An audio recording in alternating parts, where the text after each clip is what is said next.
Did you know that more than anything in this world right now, we are able to study the brain? We're able to see brain activity. This is your brain. We're able to see brain activity while people are awake. But here's what I wanted you to know.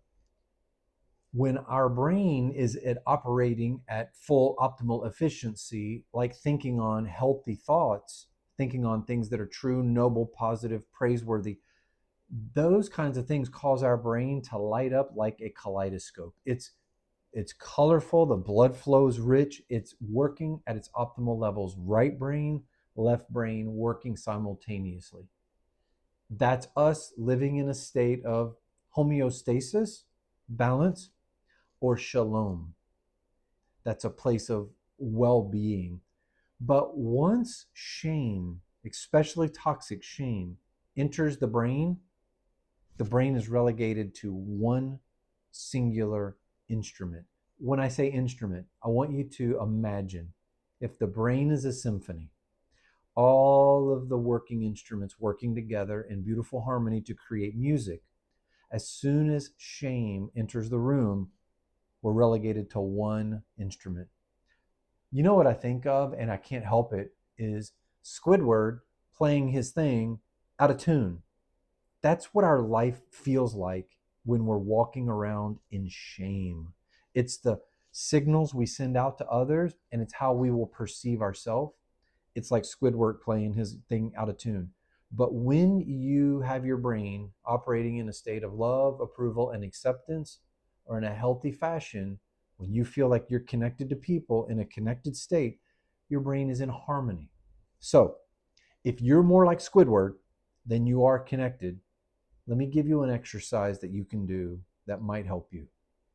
The first thing I'd like for you to do is think for a moment when you saw absolute beauty, a sunset, maybe a sunrise, maybe a landscape that was absolutely breathtaking.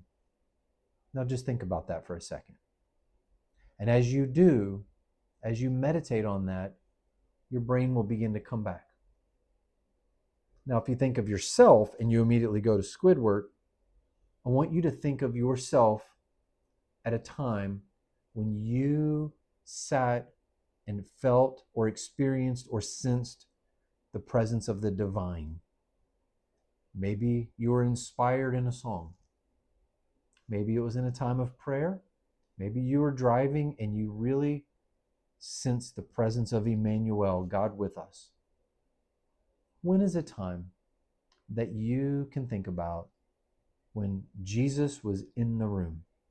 And if you will allow yourself to think on that memory, your brain will come back, because when Christ is in the room, he accepts you. Let me remind you of something. God sent his son into the world to pay a heavy price for you and for me. And that price was his life. He lived perfect, he died, rose again, and is inviting us into fellowship with him because of the price he paid. And we can be connected to God 100%. But Dave, you don't know what I've done. You don't know what I've done. Jesus paid the way for you to have access to the divine, and he wants to be as close as you want him to be. If you feel like you're Squidward and you're in shame, would you give it to him? Would you just say, God, I did this, I did this, I did this, I did this, and then give it up? And watch him start to bring your brain back online. You know that one of the steps in AA is about doing a ruthless moral inventory of your life, asking God to examine you, then inviting him in to clean you up, and then forgiving you. That's a key part of quitting an addiction. It's also a key part of biblical restoration and reconciliation. Shame brain, whole brain, shame brain, whole brain, shame brain. Which one do you want?